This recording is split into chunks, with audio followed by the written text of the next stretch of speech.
Hey there, students of economics. Welcome to this teaching module titled Statistics.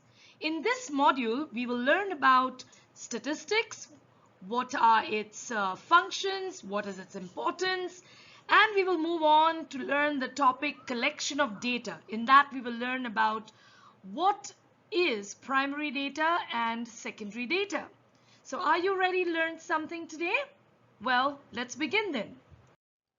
What is statistics? It is the collection of information about any particular thing. It means numerical facts systematically collected. It also means the method used for collection, analysis, and interpretation of data. Here we have another viewpoint of what statistics is all about. It says statistics is a science of collecting and analyzing numerical data in large quantities, especially for the purpose of inferring proportions in a whole from those in a representative sample. Or it also means a collection of methods for planning experiments, obtaining data, and then organizing, summarizing, presenting, analyzing, interpreting, and drawing conclusions based on the data. What are the functions of statistics? What is the role statistics plays? Basically, statistics simplifies the complexity of facts. Sometimes it is very difficult to study vast amounts of data. Well, statistics gives us the tools to be able to simplify the complexity of data or facts. It makes comparison of facts or data easy. Now, when we have statistical figures of perhaps income, expenditure, profit, loss of a particular firm in various quarters of a year, say Q1, Q2, Q3, and Q4, we can easily compare the data on account of the statistics that we have. Statistics represents data in a particular form. Basically, it gives a certain level of organization to data. It helps in planning and formulation of policies. With the help of statistical data, the government and authorities can very well come out with plans and policies for the welfare of people. It enlarges individual knowledge and experiences. As individuals, maybe even as students, we conduct surveys for various projects. So it offers itself to us as a tool to be able to glean certain amount of knowledge and understanding from our experiences around us. It helps to express facts in numerical form. So often we see headlines of newspapers, telling you that the inflation rate is 8% or 10% or whatever. And that gives us an idea of how the prices are rising, for example, right? So statistics gives facts numerical form. Put up some applications of statistics. We should know why we are studying statistics. Where will it come to our use or help further in life?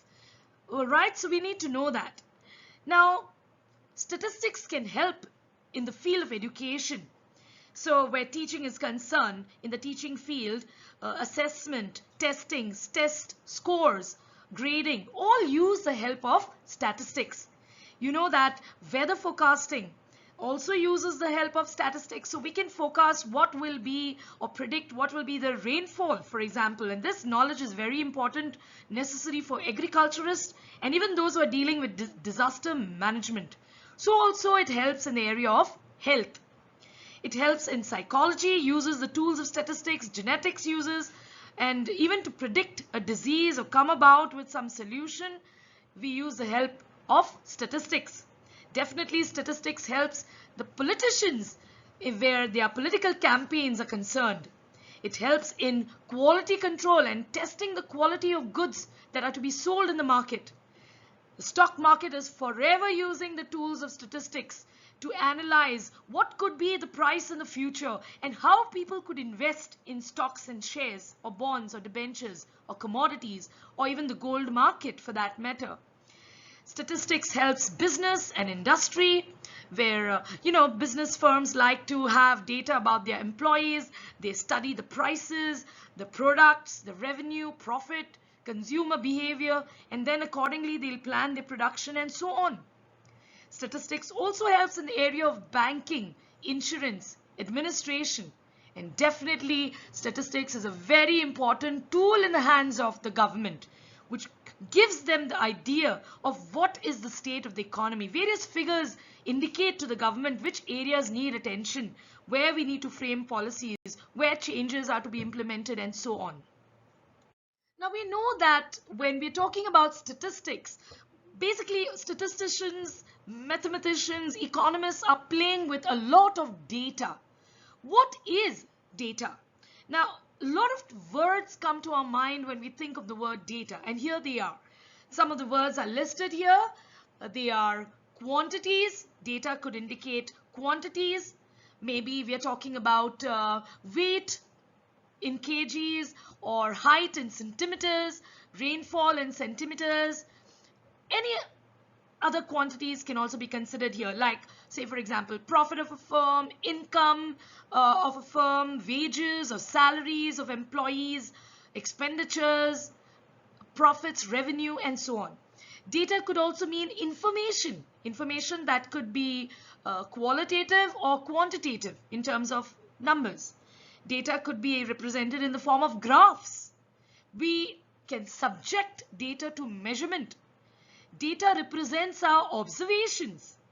Data also implies the facts that are collected. And of course, data is often represented in numerical form or numbers. Now let us study what is the importance of statistics, especially what is the importance of statistics in the field of economics. Statistics helps the government to frame policies and in economic planning. So all tools like demand analysis, index numbers offer themselves to the government to be able to study the situation arising in the economy, maybe various issues pertaining to various sectors of the economy. And so with the help of statistical data, government can take a call as to what measures they should implement. Economics helps in studying economic problems. Well, we need to give facts or numerical data to economic problems like poverty, unemployment, inflation. And when we have these facts and figures in terms of numbers, it is very easy to be able to analyze and interpret this data and therefore come up with solutions to solve these problems. The third importance of statistics is in framing economic laws. Well, there are lots of laws in the field of economics, and formulation of these laws, such as the law of demand, the law of supply, law of returns to scale, various laws that are used even in the field of management and business. It helps in predicting future demand or supply or prices and so on. And it helps to study various market structures that exist in the economy. Economics uses the tools of statistics in economic planning. It plays a very major role in not only planning but carrying out these plans. So with the help of various statistical tools, we are able to achieve this. And we need to also, when we plan, we need to have at our hands data about the resources that are there in our economy so that we allocate them correctly. Now, economics is also using the tool of statistics to help in business or making business decisions. For example, business houses are always trying to get data about raw materials, sales, wages, salaries, and they're always trying to work out how they can maximize profits. So various statistical measures like measures of central tendency, dispersion, correlation are very helpful in the area of commerce and industry. So that sums up the importance of statistics in various areas, especially economics. Now let us move on towards collection of data. So before we move even further, we need to classify what are the broad categories of data. What are the types of data? The first type is primary data and the second is secondary data. Let's examine what they are all about. Let us examine the first type of data, which is primary data. Primary data is the data collected by the investigator or enumerator by conducting an inquiry for the first time. So when an enumerator or a person who is collecting data, involved in the process of collecting data, is known as an investigator or an enumerator. When he collects the data for the first time and is conducting an inquiry into a particular subject or a field of study for the first time, it is known as primary data. This data is original and first-hand data or first-time data, and it can be collected through observation or direct communication. These data are more reliable and accurate since the data is first-hand. Collection of this data requires time, energy, labor, and skill. For example, suppose you want to study the family income structure in your village, your town, or your city. For this purpose, you have to meet each and every family in the area to find their income, perhaps with a questionnaire. And the data that you thus obtain is called as primary data. Here are some ways that primary data are collected. We collect primary data through observation, through interview, with the help of questionnaire, or even using database of information that is first hand. Let us now study what is secondary data. The data that has been collected and processed by some other agency other than the enumerator are called secondary data. This data may not be so reliable. Why? Because the data is second-hand or published data. They can also be obtained from other sources. For example, after collecting data on family income in your village, town, or city, and a report is published by you, if someone uses this published data, it becomes a secondary data. Here are some areas where you can obtain secondary data from. Perhaps you can go to organizational records if you're doing some study in the business sector on firms, on their sales or consumer behavior or so on. You can go through a diary of a person. You can go through books, journals. You can go through pictorial representations, pictures, case files, films, television programs, previous years or months or days, newspapers and magazines, website pages and the internet, government publications and official statistics. For example, we have the gazetted news that you have, the newspaper. So you could get information from there. You could also go to various libraries and go through periodicals or research papers. You know, people who do their PhDs, they study, they do a thesis on a particular topic. You can even go through their work, and that would be secondary data that you would be referring to for your particular study or field of study. Now here I have an example for you to bring up the difference between primary and secondary data in a way. When the agricultural department, for example, collects data for the study of yield or output obtained in respect of various agricultural products in a particular locality, it is primary for them. For whom? For the agricultural department. Now, when the agricultural department publishes their data in the journals, and if a researcher, teacher, or student makes use of this information that is published by them for their purpose, then they could be said to be using secondary data. To help you to better understand the difference between primary and secondary sources, I've put up another chart. You do not have to study about tertiary sources yet, but I need you to focus on these two areas. Now, as we have already learned, To sum up, actually, in summary, the primary data implies raw data, original sources of information before it has been analyzed.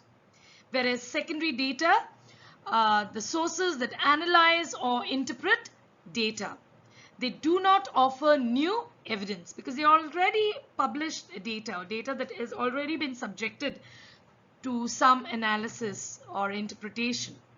Now, the characteristics of primary data is that they are first-hand observations, they are contemporary accounts of events, viewpoints at a particular point of time. Where secondary data is concerned, they are more of interpretations of information written after the event, often to give a review or a critic, to critically appraise or even criticize a particular event. Now, where do we get primary sources or primary data from? We can draw primary data from interviews, speaking to people, communicating one-on-one. We can get information from speeches, from personal diaries, birth certificates, journals, articles. Newspapers could also be primary sources to some extent, especially if these are first-hand accounts or first-hand data. Now, examples of primary data where you can draw it from are biographies, journal articles, textbooks, commentaries, editorials, literary criticisms, and as I told you earlier, periodicals, thesis reports, and work done already by some other person that you are using. For your homework, I need you to identify some more sources of primary and secondary data from real life. I want you to get for me examples of primary data and secondary data, real life examples. Also, I want you to consider that you were involved in an exercise wherein you had to collect data yourself for, say, a project or an assignment. I want you to give me examples or identify sources of primary and secondary data for your field of study. What would you do to get this data? Where would you go? How would you obtain primary data, or which sources of secondary data would you look into? As always, I would like to end with a quote, and this quote is by Karl Pearson. Karl Pearson was a mathematician and a biostatistician. In fact, he came about with the discipline of mathematical statistics. What does he say? He says that statistics is the grammar of science. So he brings out, therefore, the importance of statistics not only in the field of economics, business, commerce, but also in the field of science. So I'll leave you with that thought. Thank you for giving me a listening ear.